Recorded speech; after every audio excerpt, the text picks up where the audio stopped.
El tema de este día, y vemos cómo va evolucionando nuestra encuesta, tiene que ver con el hecho de que hoy, a cada vez más temprana edad, muchos niños, adolescentes, obviamente estoy hablando de menores de edad, se van involucrando en actividades delictivas. ¿A qué atribuye usted este hecho? Es decir, ¿por qué hoy un niño o un adolescente con mucha más facilidad se vuelve partícipe de actividades delictivas? Y tenemos tres propuestas. Una de ellas, mala influencia, es decir, la mala influencia que le generan amigos, el entorno en el que vive, en el que crece. De 900 votos que llevamos hasta este momento, un 19% se lo atribuye a ello, mala influencia. Falta de control o supervisión de los papás, falta de autoridad de los papás sobre los hijos o sobre los hijos niños o sobre los hijos adolescentes, un 58% considera que esa es la causal. Necesidades económicas, es decir, la falta de recursos económicos o la falta de dinero para atender algún satisfactor, quizás incluso no esencial, 22%. Fuera de esta encuesta, hoy temprano, Janet León y un servidor hablábamos de dos razones más que no se deben soslayar. Una de ellas, hoy la facilidad con la que un menor puede toparse en un círculo con este tipo de actividades que pueden volverse encantadoras para ellos porque hay dinero de por medio, y la otra, la laxitud, es decir, lo laxas, lo débiles que son las leyes en nuestro país para castigar a un adolescente que infringe la ley y que por lo mismo los grupos criminales de adultos hoy utilizan adolescentes, a niños, para participar, para cometer los delitos a nombre de ellos. Es un tema delicado. ¿Por qué el tema? Le presentábamos hace unos días esta imagen en pantalla. Se genera en una tiendita, en una miscelánea. De repente entran tres niños. La cámara de vigilancia los está grabando y empiezan a robar productos, refrescos de la tienda. Sí, a lo mejor usted me dice, ay, pero ¿qué es un refresco? No, al final del día los niños están cometiendo un robo. Dos de ellos parecieran ser hermanos, siguen regresando y siguen sacando cosas de la tienda y se las guardan de manera particular estos dos en las chamarras. Segundos después, ya en un siguiente corte de video, aparecerán estos chicos, los estaremos viendo en unos momentos más, aparecerán triunfantes saliendo de la tienda con la mercancía que robaran. Cuatro chicos. Le hablo de que dos de ellos pudieran ser hermanos. Tienen la misma chamarra, con buenos tenis, con buena ropa. En fin, ¿por qué? ¿Por qué sucede esto? ¿Por qué hoy, de alguna manera, nuestros niños, nuestros jóvenes buscan cometer conductas que ante todo son conductas ilegales, antisociales? Vamos a conversar sobre este tema y sobre cómo uno como papá puede darse cuenta si nuestros hijos andan en malos pasos. Converso este día con la licenciada en Psicología y maestra en Psicoanálisis, María Fernanda Pérez García Dueñas. Le aprecio mucho su presencia en el programa, se la agradezco. Muy buenos días, muchas gracias por la invitación. Veía usted ahí en nuestra encuesta tres posibles razones. Añadía yo la facilidad con la que uno se involucra, la laxitud de la ley. Hay otra. Creo que en este caso es bastante importante mencionar que la atención en casa es fundamental. Esto no es algo que se dé de repente, va siendo gradual, ¿no? Entonces, para empezar, creo que los papás tienen que tener la posición de explicar ciertas situaciones a nivel económico del país. Cuando alguien es claro, entonces el niño va a dejar de tener malos entendidos en su mente y va a tener puentes que le van a permitir decir, bueno, si hay una mala economía, porque creo que es una de las situaciones que influían para estos actos delictivos, bueno, tiene que ver con que mi país no está muy bien económicamente, pero puedo tener otros recursos como trabajar, como por ejemplo hacer labores de barrer en casa y me pueden dar 10 pesos, cosas muy sencillas que van dando un marco y un contexto a los adolescentes o niños. Entonces, creo que como papás adultos y también maestros es fundamental explicarles las situaciones que pueden enfrentarse, no ocultar información, no ocultar situaciones de riesgo. Mientras nosotros seamos más explícitos en las situaciones, más fácil va a ser para ellos entender qué recursos tienen para afrontarlas. Esto es algo que creo que es inicial. Habla usted entonces de algo que partiera de una comunicación clara y contundente. Sí, tenemos un problema, sí, puede haber limitaciones, pero sí, si tú haces esto, puede haber consecuencias. Insisto, está usted partiendo de un tema vinculado a la comunicación, pero ¿qué hay del control? Y quiero utilizar esta palabra control probablemente como lo tuvieron los padres de mi generación, Claro. es decir, donde el control era de otro tipo, era más con mano dura, con mano firme, un control donde a veces hasta a partir de una mirada de la mamá uno se doblaba. Ujú. ¿Qué hay de ese otro control? Creo que hay que regular y mediar en ciertas ocasiones, porque si se fija en las generaciones anteriores, era una sumisión frente al padre, le Ujú. hablábamos de usted y había una situación incluso de terror o ser terrorífica frente a mi mamá o mi papá. Si se entera, me va a matar, ¿no? Ujú, Y ujú. ahorita estas frases tal vez ya no están tan presentes porque hemos ido aflojando esta parte. Creo que en ese caso lo que podríamos hacer es invitar a los padres a que haya límites claros. No hay que ser autoritarios para poder llevar a cabo un acompañamiento de los chicos. Entonces, nuevamente, la apuesta siempre es a la comunicación. Aquí hay reglas en casa y como lo mencionaste al principio, hay consecuencias. Si tú no cumples con esto, va a haber consecuencias. Desde la casa podemos marcarlo, pero también ahí la firmeza de los padres. Si yo te dije que hacías esto y no lo cumples, hay una consecuencia. Aunque me ruegues, aunque llores, aunque te sientas muy mal, es un no. No, entonces creo que desde ahí podemos entender que si en mi casa me dijeron un no en el momento adecuado, no un golpe, sino simplemente un no, entonces voy a entender que el mundo no se rige a como yo quiero, sino que siempre va a haber un límite al que tengo que respetar o una autoridad al que la tengo que comunicar o hablar.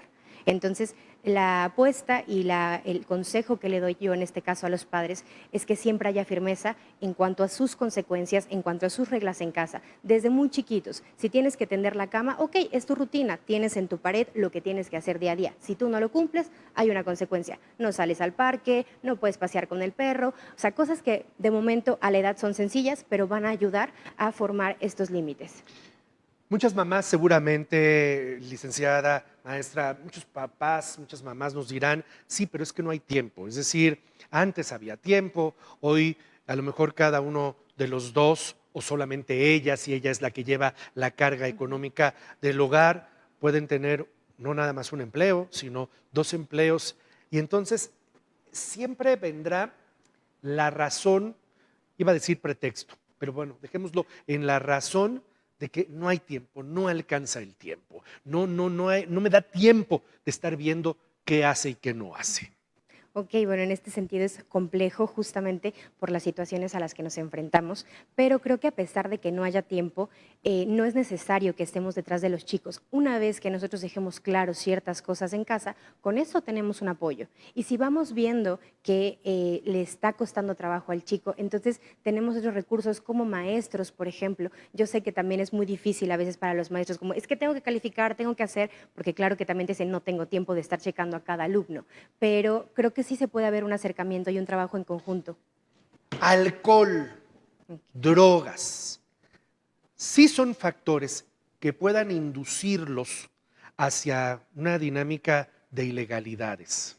Claro, porque el acceso es más fácil, ¿no? Entonces, una vez que yo tengo acceso a este tipo de sustancias, pues se me hace fácil romper o corromper cualquier otro, porque ya tuve alcohol, porque ya me acerqué a las drogas.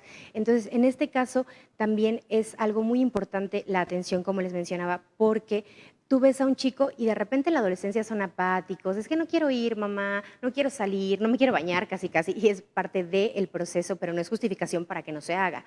Sin embargo, cuando empezamos a toparnos con situaciones de consumo de drogas o consumo de alcohol, es muy evidente el cambio, ya no es una apatía normal o común más bien, ya no es una apatía en dado de no quiero ir a acompañarte, ma, o no quiero comprar, o no quiero ir con los abuelos, es que me aburro, sino viene a ser algo ansioso, ¿no? Ustedes ven a los chicos y empieza a ver como estos movimientos o en las piernas, en las manos, revisar el teléfono a cada rato o estar asomándose a la ventana por si viene alguien. O sea, sí tienen ciertas características que podemos ver que ya no es simplemente como la etapa normal en la que están, sino que tiene que ver con otro tipo de situaciones. Entonces, poner atención si hay ansiedad, si hay angustia, si hay, por ejemplo, incluso pesadillas. Es lo que le voy a preguntar, ¿se pierde el sueño? Sí, claro. Se pierde el sueño primero por la presión de que saben que están haciendo algo mal y segundo porque el organismo no está acostumbrado y nunca se acostumbra a consumir cosas de ese grado. Entonces empieza a haber situaciones en donde me pueden reprender, donde me pueden descubrir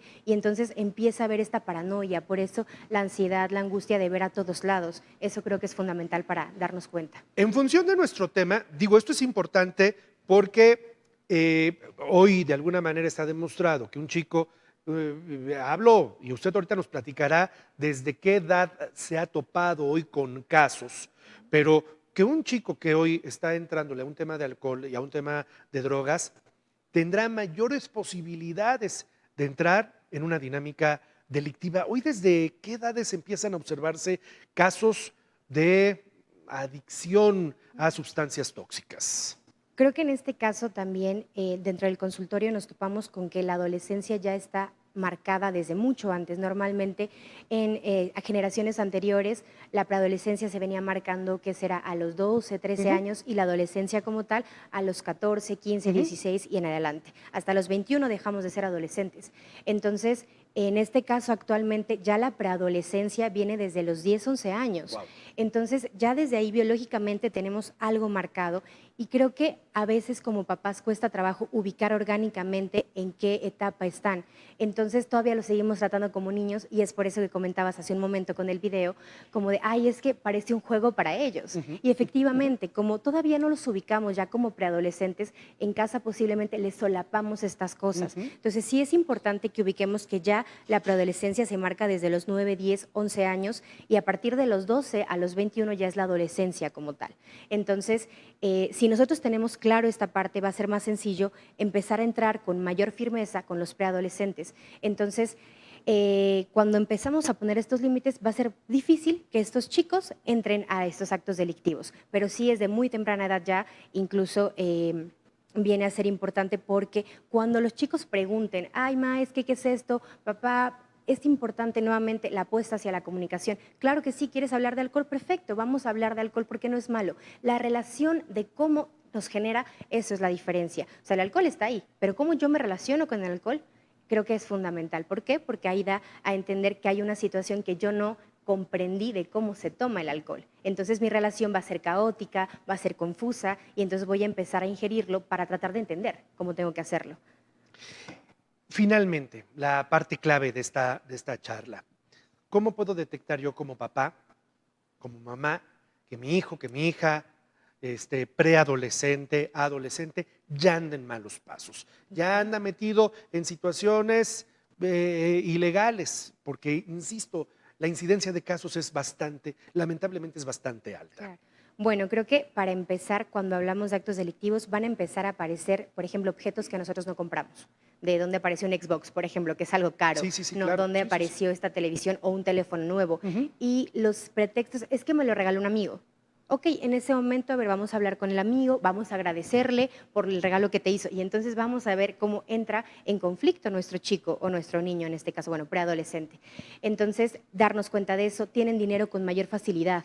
No, empiezan a tener esta actitud de como yo ya tengo dinero, a mí ya no me interesa decirte, porque antes estábamos condicionados a pues tengo que esperar a que mi papá me dé permiso, me dé dinero y pueda asistir a algún lugar. En este caso, cuando vemos que el chico tiene esta actitud de no te necesito, entonces algo está pasando porque está teniendo acceso por otra parte a este tipo de cosas, ¿no? Y después, en cuanto a lo emocional, vemos angustia, ansiedad, empieza a tener lapsos de estar en la calle mucho más tiempo. Por ejemplo, los chicos que van en la tarde, ¿no? Entran a las 2, salen a las 8 y son las 9, 10 de la noche y no han llegado a casa y no avisaron. Entonces, desde ahí podemos ver, oye, ¿qué pasó? ¿Por qué llegaste tarde? Entonces, empezar a ver también cómo se comunican con nosotros.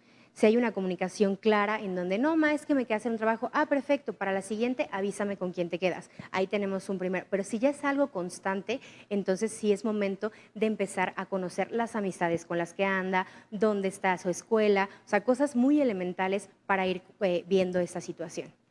Yo creo que como papá, como mamá, un acto de responsabilidad independientemente del cúmulo de cargas laborales, emocionales, personales, que uno como adulto, como padre, va arrastrando todos los días. Lo único que uno no puede hacer es descuidarlos, Así es poner esos límites a los que está haciendo referencia y estar muy atento a cualquier cambio de claro, actitud, porque eso puede librarlos muy a tiempo. claro. Golpe, Así es. le pregunto, ¿sí o no? Sé que prácticamente, bueno, pues hoy incluso hasta legalmente está sancionado. Es que Ujú. leo los comentarios de muchos integrantes de la audiencia y muchos de mi generación dicen, antes con un golpe se arreglaba todo. Claro, incluso dicen un buen golpe hace la diferencia en un buen momento, ¿no? Creo que estas medidas de corrección sí son válidas, pero también tenemos que analizarlas. Por ejemplo, si yo le llamo la atención, ya sea con un golpe, con un regaño, con un levantamiento de voz, por ejemplo, son válidas siempre y cuando no haya una emoción mía de por medio, un coraje mío, ¿no? Me frustró el trabajo, Y me desquito. y me desquito, exactamente. Cuando tú llamas la atención a un niño, a un preadolescente, a un adolescente o incluso a un adulto joven, tiene que venir desde la acción que hizo, incluso la manera del regaño. Si yo te doy un manazo, por ejemplo, es porque hiciste algo mal, no porque tú eres malo. Eso es fundamental, que tengamos claro que no vamos a ir en contra de la persona, sino vamos a ayudarle a entender que la acción que hizo no está bien y por eso se está dando una consecuencia. Una consecuencia puede ser, claro, un golpe, pero sin este resentimiento, sin este coraje o sin esta descarga de frustración. Le aprecio mucho la charla este día a la maestra en psicoanálisis, licenciada en psicología, María Fernanda Pérez García Dueñas. Nos seguiremos viendo. Muchas Muchas gracias. gracias. Rápidamente saco comentarios. Luz María Herrera, del comportamiento de los chicos también se tiene o hay culpa en las leyes. Hoy uno ya no puede darles ni siquiera, como popularmente se dice, un chanclazo. Rosario Rosales, los valores vienen desde la casa. Los padres trabajamos, muchas veces dejamos la educación a los abuelos. Los padres no debemos depositar la educación de nuestros hijos en nadie más. Víctor Julián García, Juan, cuando yo estaba en los primeros años de preescolar y primaria, todos los días me revisaban los útiles, con qué salía y con qué regresaba de la escuela. Es una manera también de mandar controles, de establecer controles y autoridad. Gracias por sus comentarios. Voy a la pausa, es breve, hay más cuando regresemos.